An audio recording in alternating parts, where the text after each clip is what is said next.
Hello everyone, hi guys, how are you today?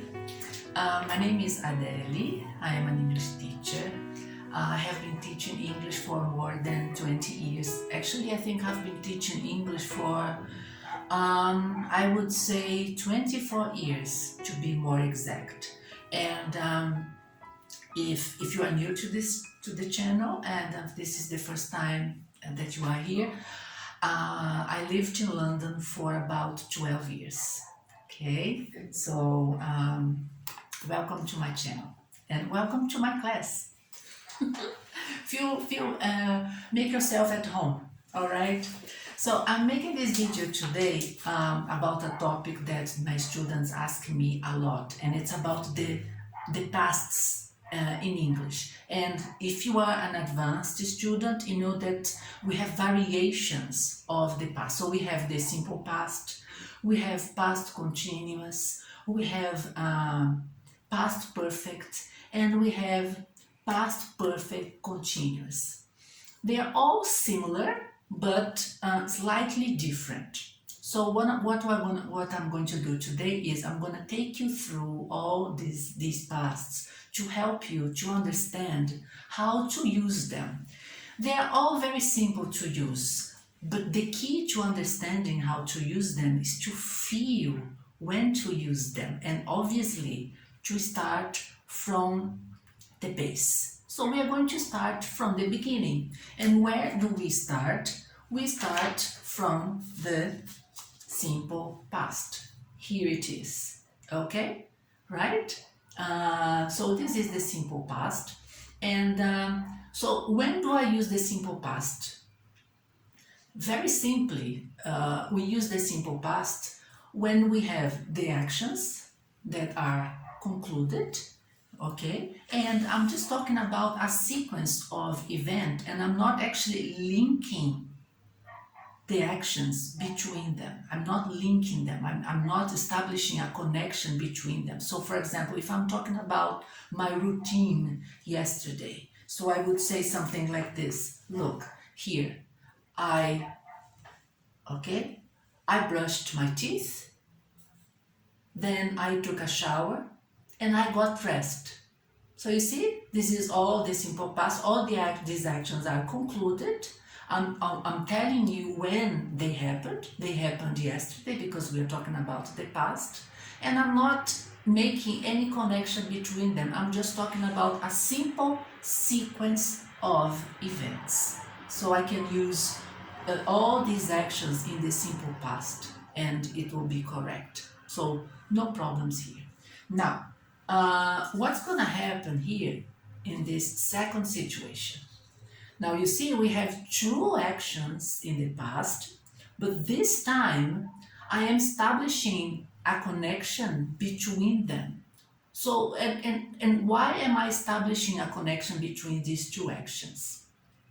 Because in my speech, when I talk to the other person, I want to say that this happened first, this action happened first, and this action happened afterwards. So you have action number one and action number two. So I call this the old action in the past, and this one the fresh action in the past. So how do I say this? I say, I had studied when my friend called me, which means that I studied, I finished studying, and after some time, my friend called me. So suppose I'm telling you a story, and then I say, well, I had studied, I had finished studying, and then my friend called me. And then how do I use the past perfect, right? What is the structure of past perfect? So what I do is I use had. Do you know that when we use the present perfect, I say, for example, I have studied. So I bring the past to the present. Well, with the past perfect, I do the opposite. I take the past and I push it back even further back into the past. So I say I had. You see? I had studied when my friend called me. And this is a classic structure. You have two actions.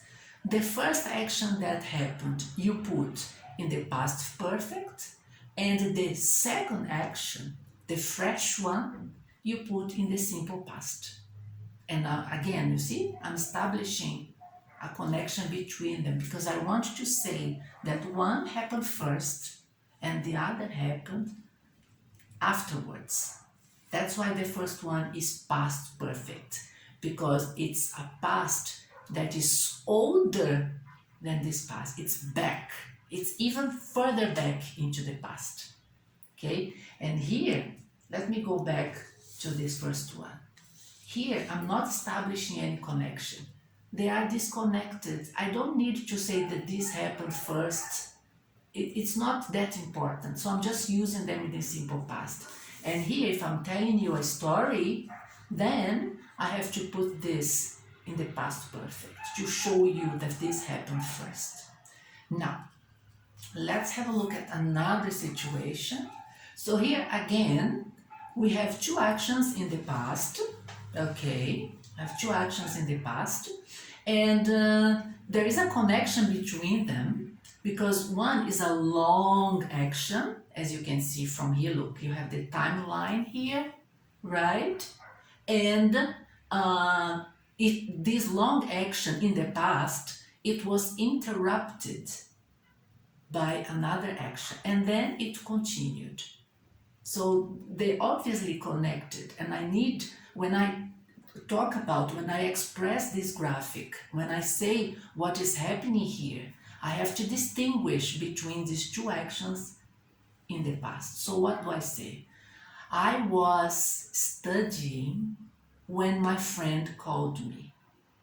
So this long action in the past that was interrupted but after continued, I put in the past continuous.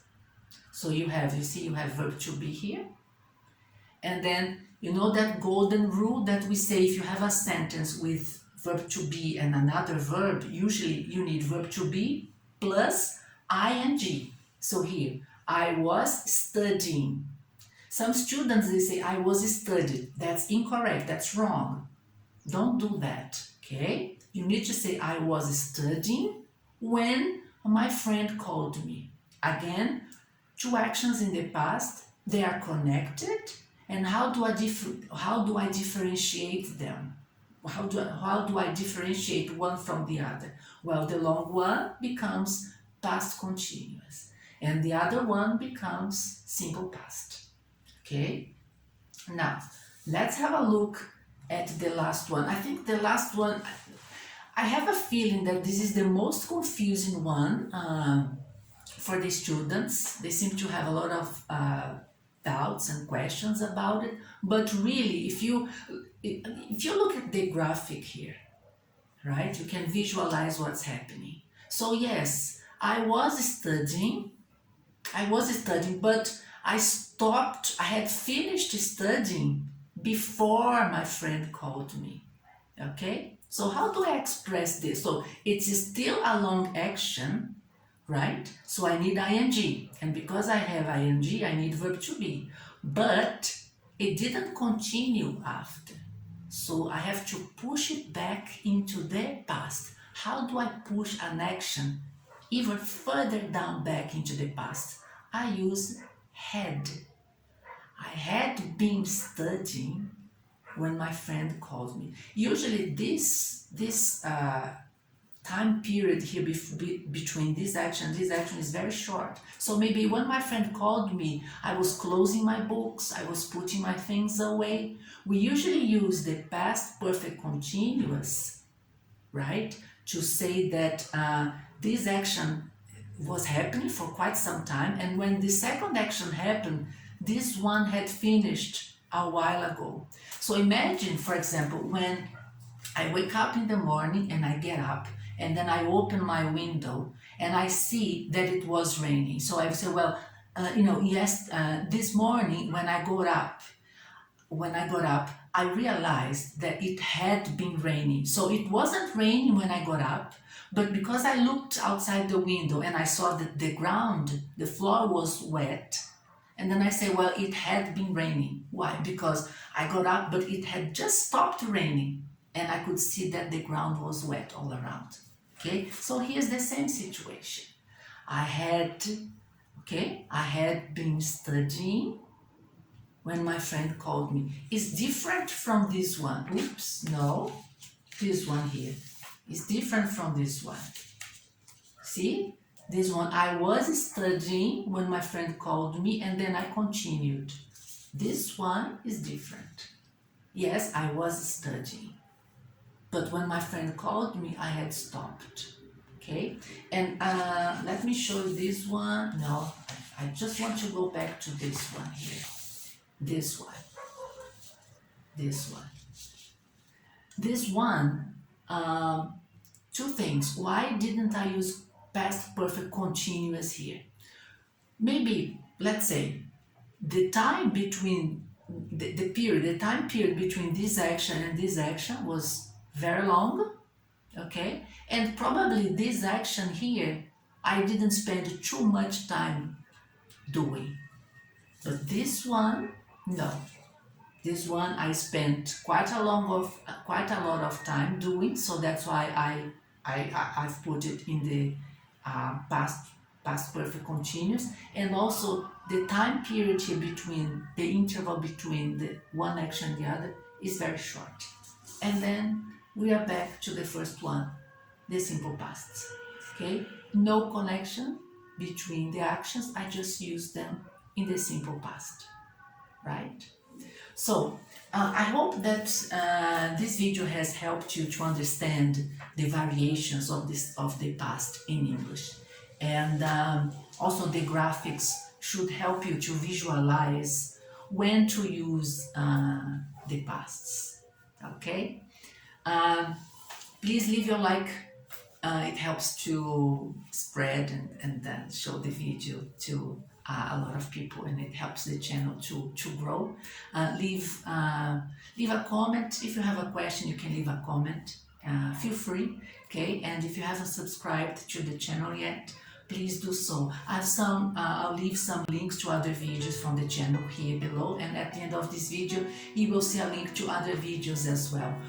Probably I'll leave a link to the advanced playlist. How about that? Alright, so thank you very much for watching this video. I hope that it has helped you, and I'll see you in the next one. Bye!